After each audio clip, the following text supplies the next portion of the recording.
Fleeing Out of Sodom by Jonathan Edwards. Read by Richie Harritine. Remember Lot's wife. Luke 17:32.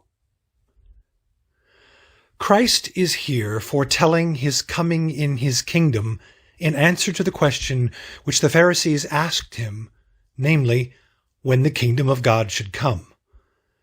And in what he says of his coming, he evidently has respect of two things: his coming at the destruction of Jerusalem, and his coming to the general judgment at the end of the world. He compares his coming at those times to the coming of God in two remarkable judgments that were past. First, to that in the time of the flood. And as it was in the days of Noah, so shall it be also in the days of the Son of Man. Next, he compares it to the destruction of Sodom and Gomorrah. Likewise also, as it was in the days of Lot, even thus shall it be in the day when the Son of Man is revealed. Then he immediately proceeds to direct his people how they should behave themselves at the appearance of the signal of the approach of that day, referring especially to the destruction of Jerusalem. In that day, he which shall be upon the housetop, and his stuff in the house, let him not come down to take it away. And he that is in the field, let him likewise not return back. In which words Christ shows that they should make the utmost haste to flee and get out of the city to the mountains, as he commands. Matthew 24:15 says, "When ye therefore shall see the abomination of desolation spoken of by Daniel the prophet, stand in the holy place, then let them which be in Judea flee into the mountains. Let him which is on the housetop not come down to take anything out of his house, neither let him which is in the field return back to take his clothes." Jerusalem was like Sodom, in that it was devoted to destruction, by special divine wrath, as Sodom was, and indeed to a more terrible destruction than Sodom. Therefore, the like direction is given concerning fleeing out of it, with the utmost haste, without looking behind, as the angel gave to Lot, when he bid him flee out of Sodom in Genesis 19. "Escape for thy life. Look not behind thee, neither stay thou in all the plain." And in the text Christ enforces his counsel by the instance of Lot's wife. He bids them remember her, and take warning by her, who looked back as she was fleeing out of Sodom, and became a pillar of salt. If it be inquired why Christ gave this direction to his people to flee out of Jerusalem in such exceeding haste, at the first notice of the signal of her approaching destruction, I answer, it seems to be because fleeing out of Jerusalem was a type of fleeing out of a state of sin. Escaping out of that unbelieving city typified an escape out of a state of unbelief. Therefore, they were directed to flee without staying to take anything out of their houses, to signify with what haste and greatness of concern we should flee out of a natural condition, that no respect to any worldly enjoyment should prevent or delay us one moment, and that we should flee to Jesus Christ, the refuge of our souls, our strong rock, and the amount of our defense, so as, in fleeing to him, to leave and to forsake heartily all earthly things. This seems to be the chief reason also why Lot was directed to make such haste, and not to look behind, because his fleeing out of Sodom was designed on purpose to be a type of our fleeing from that state of sin and misery in which we naturally are. Doctrine. We ought not to look back when we are fleeing out of Sodom. The following reasons may be sufficient to support this doctrine. 1. That Sodom is a city full of filthiness and abominations. It is a filthy and abominable city. It is full of those impurities that are worthy to be had in the utmost abhorrence and detestation by all. The inhabitants of it are a polluted company. They are all under the power and dominion of hateful lusts. All their faculties and affections are polluted with those vile dispositions that are unworthy of the human nature, that greatly debase it, that are exceeding hateful to God, and dreadfully incense his anger. Every kind of spiritual abomination abounds in it. In Sodom there is all filthiness that can be thought of. There is nothing so hateful and abominable but that there it is to be found, and there it abounds. Sodom is a city full of devils and all unclean spirits. There they have their rendezvous, and there they have their dominion. There they and those that are like unto them sport and wallow themselves in filthiness, as it is said of mystical Babylon, Revelation 18:2. Babylon is become the habitation of devils, and the hold of every foul spirit, and a cage of every unclean and hateful bird. Who would be of such a society? Who would not flee from such a city with the utmost haste, and never look back upon it, and never have the least inclination of returning, or having anything to do there any more? Some in Sodom may seem to carry a fair face, and make a fair outward show, but if we could look into their hearts, they are every one altogether filthy and abominable. We ought to flee from such a city, with the utmost abhorrence of the place and society, with no desire to dwell longer there, and never to discover the least inclination to return to it, but should be desirous to get to the greatest possible distance from it, that we might in no wise be partakers in her abominations. 2. We ought not to look back when fleeing out of Sodom, because Sodom is a city appointed to destruction. The cry of the city hath reached up to heaven. The earth cannot bear such a burden as her inhabitants are. She will therefore disburden herself of them, and spew them out. God will not suffer such a city to stand. He will consume it. God is holy, and his nature is infinitely opposite to all such uncleanness. He will therefore be a consuming fire to it. The holiness of God will not suffer it to stand, and the majesty and justice of God require that the inhabitants of that city who thus offend and provoke him be destroyed. And God will surely destroy them. It is the immutable and irreversible decree of God. He hath said it, and he will do it. The decree is gone forth, and so sure as there is a God, and he is almighty and able to fulfill his decrees and threatenings, so surely will he destroy Sodom. Genesis 19:12 and 13. Whatsoever thou hast in this city, bring them out of this place, for we will destroy this place, because the cry of them is waxen great before the face of the Lord, and the Lord has sent us to destroy it. And in verse 14, Up, get ye out of this place, or the Lord will destroy this city. This city is an accursed city. It is destined to ruin.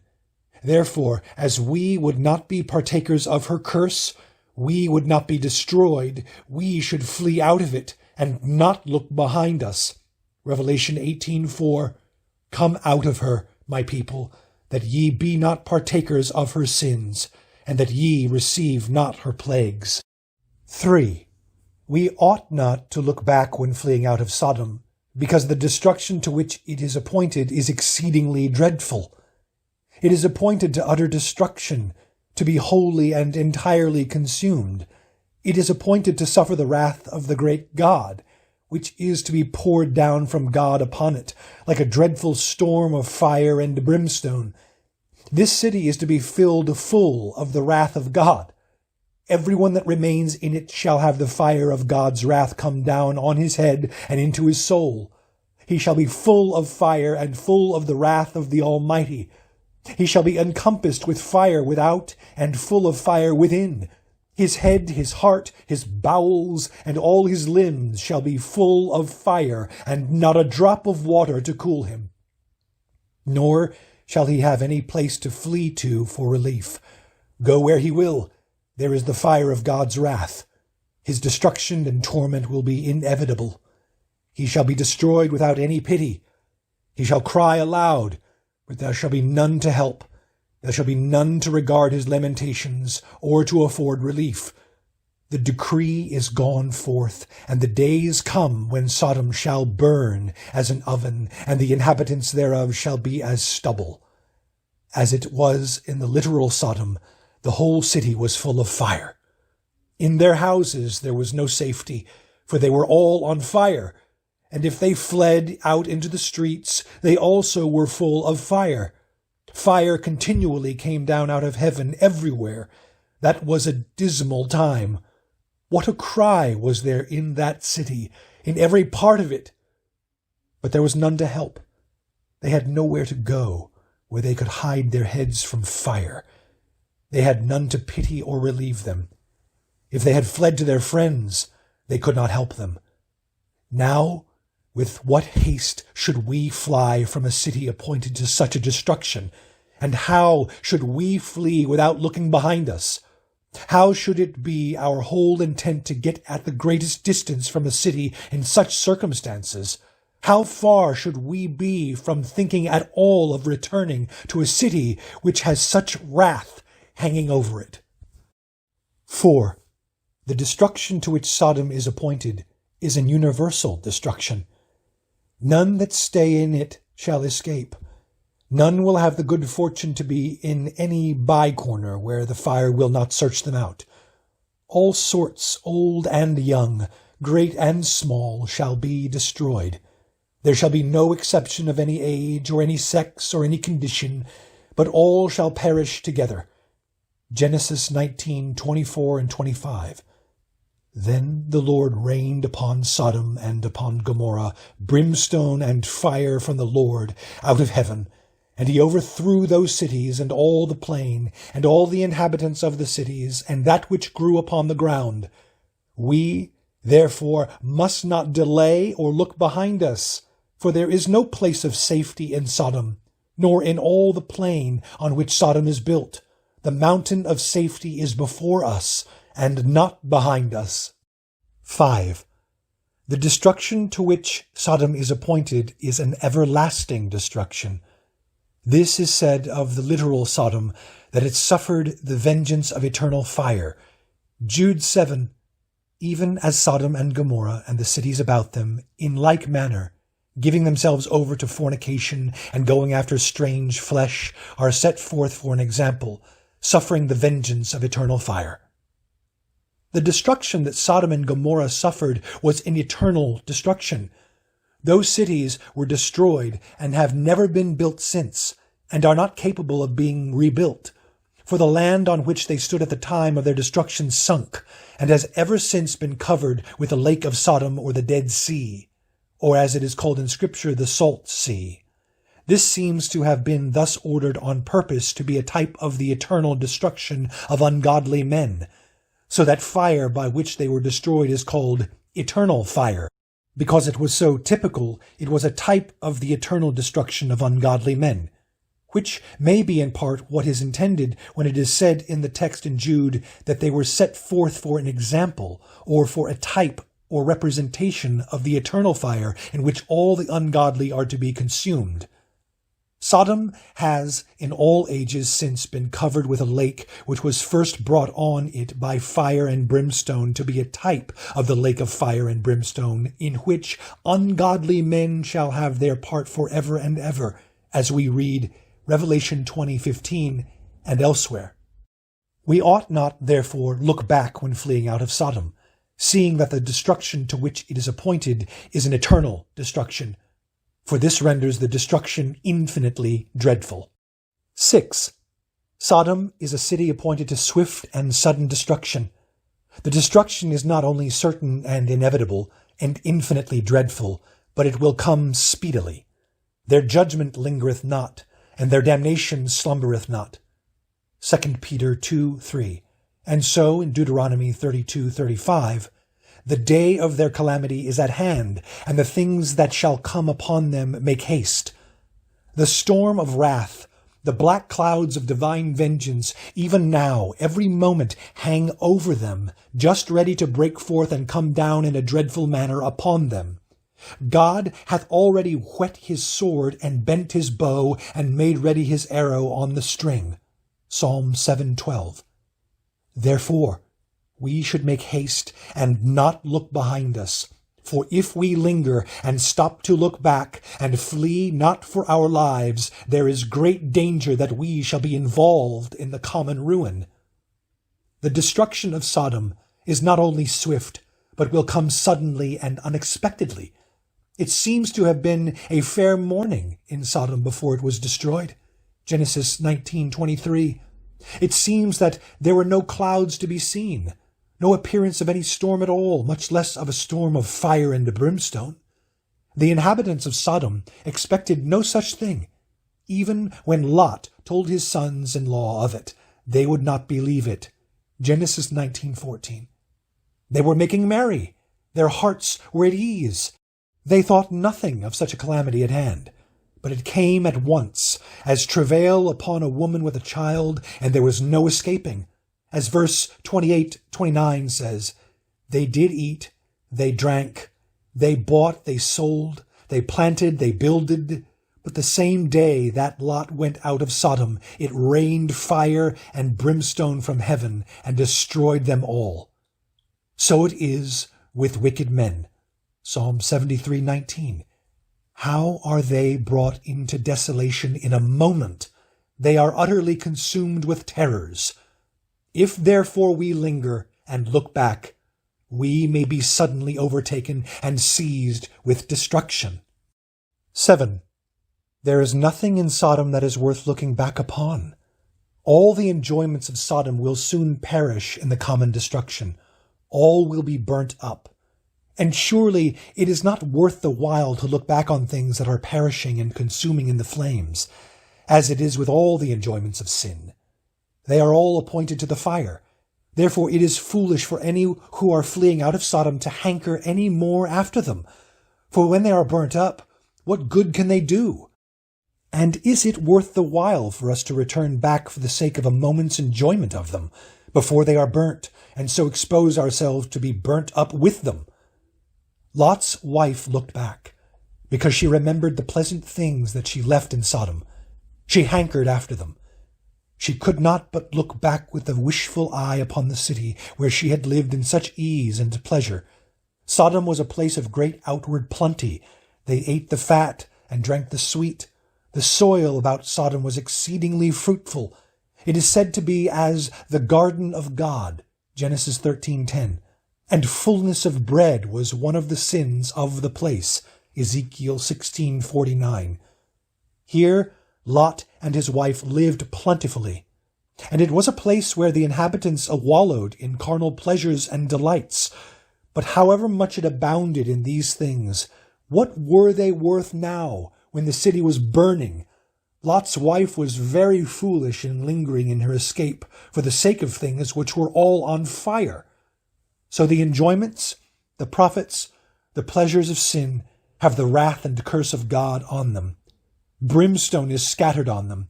Hellfire is ready to kindle on them. It is not therefore worth while for any person to look back after such things. 8. We are warned by messengers sent to us from God to make haste in our flight from Sodom, and not to look behind us. God sends to us his ministers, the angels of the churches, on this grand errand, as he sent the angels to warn Lot and his wife to flee for their lives. Genesis 19:15 and 16.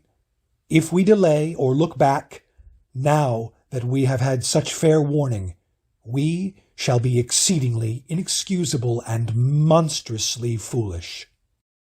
Application. The use that I would make of this doctrine is to warn those who are in a natural condition to flee out of it, and by no means to look back. While you are out of Christ, you are in Sodom.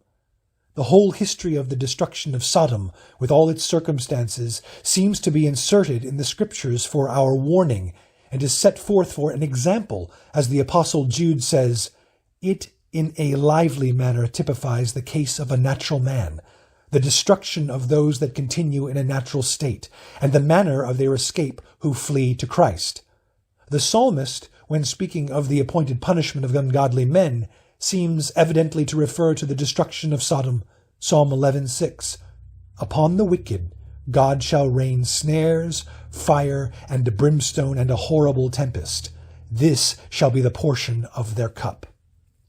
Consider, therefore, you that are seeking an interest in Christ, you are to flee out of Sodom. Sodom is the place of your nativity, and the place where you have spent your lives. You are citizens of that city which is full of filthiness and abomination before God, that polluted and accursed city. You belong to that impure society. You not only live among them, but you are of them. You have committed these abominations, and have so provoked God as you have heard. It is you that I have all this while been speaking of under this doctrine. You are the inhabitants of Sodom. Perhaps you may look on your circumstances as not very dreadful, but you dwell in Sodom. Though you may be reformed and appear with a clean outside and a smooth face to the world, yet as long as you are in a natural condition, you are impure inhabitants of Sodom. The world of mankind is divided into two companies, or, as I may say, into two cities. There is the city of Zion, the church of God, the holy and the beloved city, and there is Sodom, the polluted and accursed city, which is appointed to destruction. You belong to the latter of these. How much soever you may look upon yourselves as better than some others, you are of the same city, the same company with fornicators, and drunkards, and adulterers, and common swearers, and highwaymen, and pirates, and sodomites. How much soever you may think yourselves distinguished, as long as you are out of Christ, you belong to the very same society. You are of the company. You join with them, and are no better than they, any otherwise than as you have greater restraints. You are considered in the sight of God as fit to be ranked with them. You and they are altogether the objects of loathing and abhorrence, and have the wrath of God abiding on you.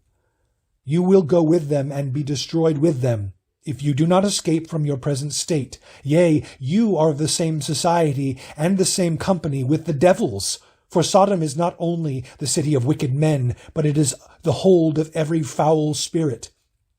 You belong to that city which is appointed to an awful, inevitable, universal, swift, and sudden destruction. A city that hath a storm of fire and wrath hanging over it. Many of you are convinced of the awful state that you are in while in Sodom, and are making some attempts to escape from the wrath which hangs over it. Let such be warned by what has been said to escape for their lives and not to look back. Look not back, unless you choose to have a share in the burning tempest that is coming down on that city. Look not back in remembrance of the enjoyments which you have had in Sodom, as hankering after the pleasant things which you have had there, after the ease, the security, and the pleasure which you have there enjoyed. Remember Lot's wife, for she looked back, as being loath utterly and forever to leave the ease, the pleasure, and plenty which she enjoyed in Sodom, and as having a mind to return to them again. Remember what became of her. Remember the children of Israel in the wilderness, who were desirous of going back again into Egypt. Numbers 11:5. We remember the flesh which we did eat in Egypt freely, the cucumbers and the melons and the leeks and the onions and the garlic. Remember what was the issue. You must be willing forever to leave all the ease and displeasure and profit of sin, to forsake all the salvation, as Lot forsook all, and left all he had to escape out of Sodom. And further, to enforce this warning, let me entreat all you who are in this state to consider the several things which I shall now mention. 1. The destruction of which you are in danger is infinitely more dreadful than that destruction of the literal Sodom from which Lot fled. The destruction of Sodom and Gomorrah in a storm of fire and brimstone was but a shadow of the destruction of ungodly men in hell, and is no more to it than a shadow or a picture is to a reality, or than a painted fire is to real fire. The misery of hell is set forth by various shadows and images in Scripture as blackness of darkness, a never-dying worm, a furnace of fire, a lake of fire, a brimstone, torments of the valley of the son of Hinnom, a storm of fire and brimstone. The reason why so many similitudes are used is because none of them are sufficient. Any one does but partly and very imperfectly represent the truth, and therefore God makes use of many. You have therefore much more need to make haste in your escape, and not look behind you, than Lot and his wife had when they fled out of Sodom. For you are every day and every moment in danger of 1,000 times more dreadful storm coming on your heads than that which came on Sodom, when the Lord rained brimstone and fire from the Lord out of heaven upon them. So that it will be vastly more sottish in you to look back than it was in Lot's wife. 2. The destruction of which you are in danger is not only greater than the temporal destruction of Sodom, but greater than the eternal destruction of the inhabitants of Sodom.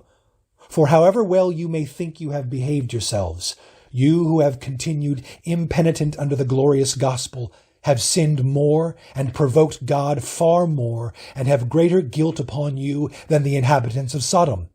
Although you may seem to yourselves, and perhaps to others, to be very harmless creatures.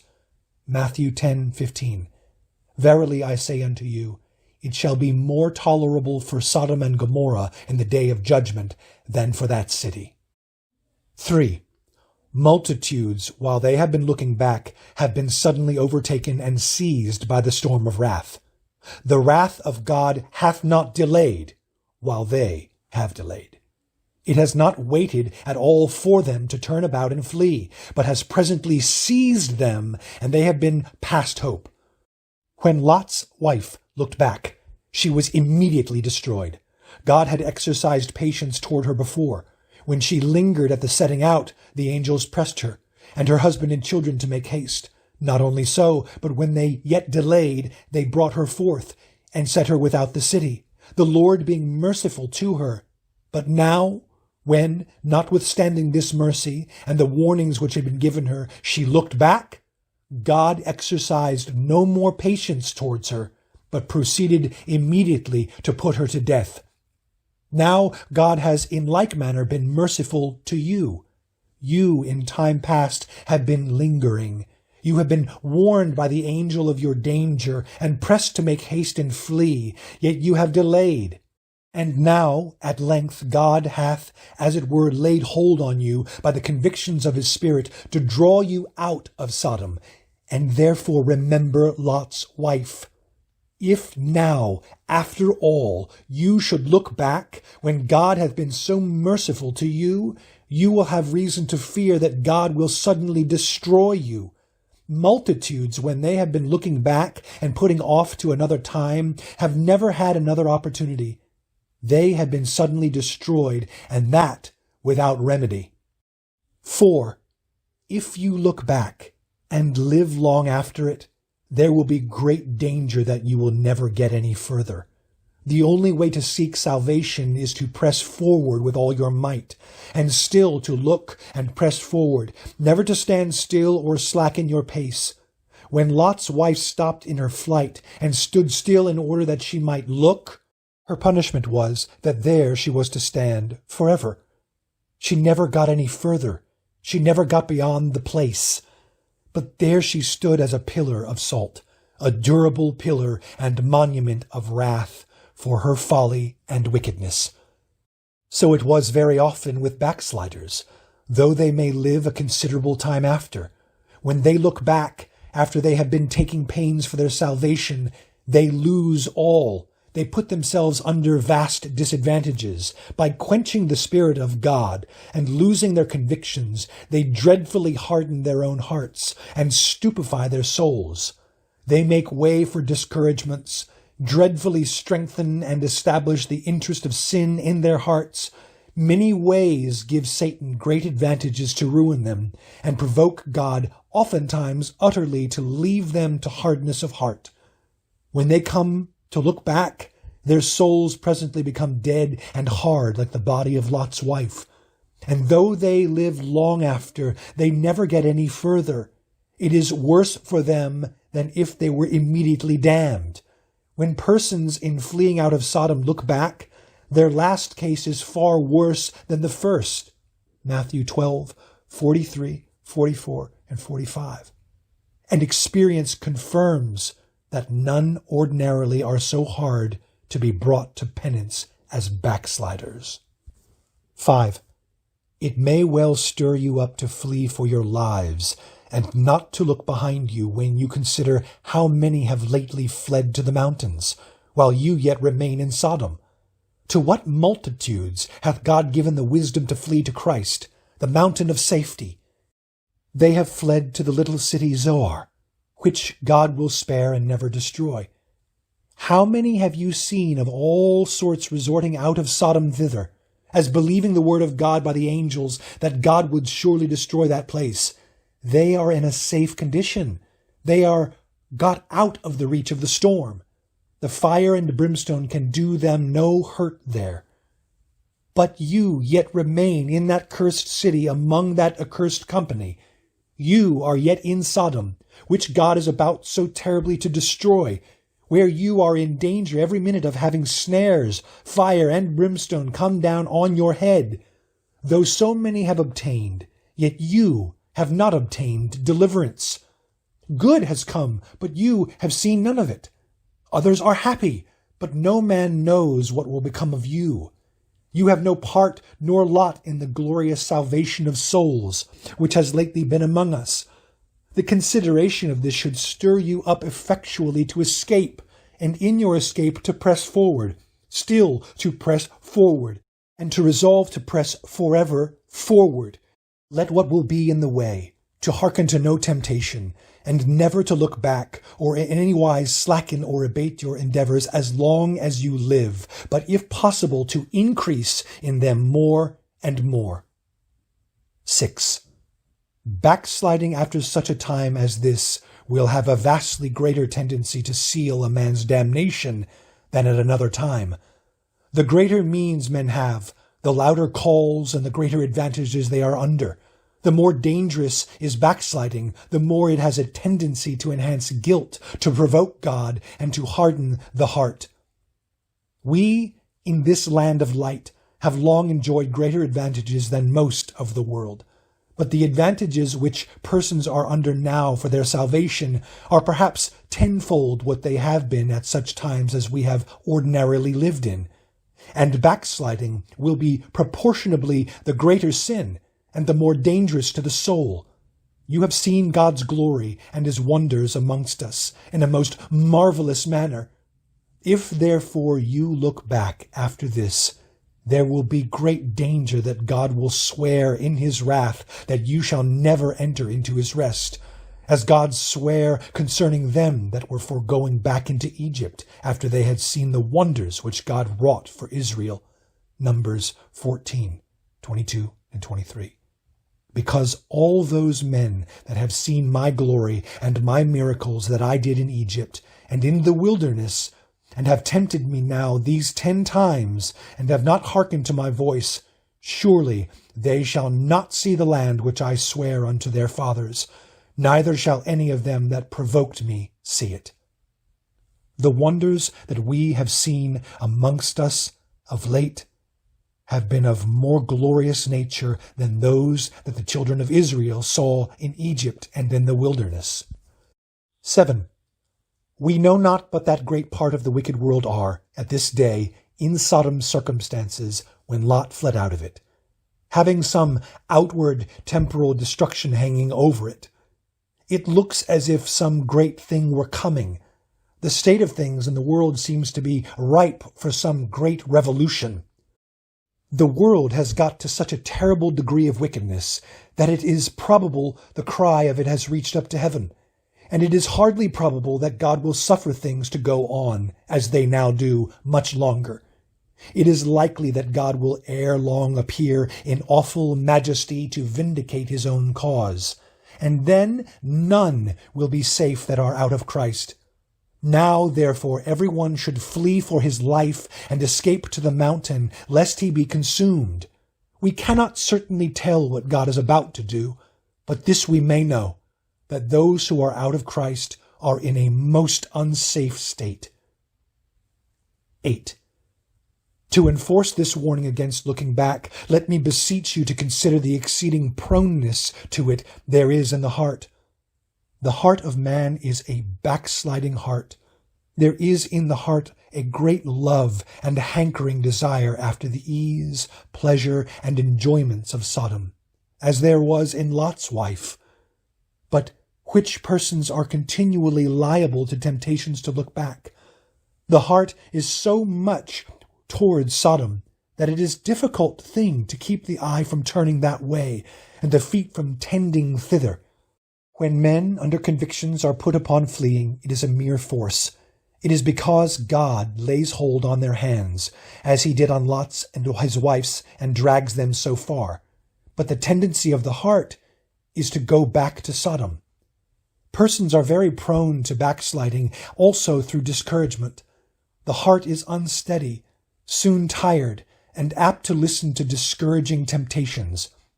A little difficulty and delay soon overcome its feeble resolutions, and discouragement tends to backsliding.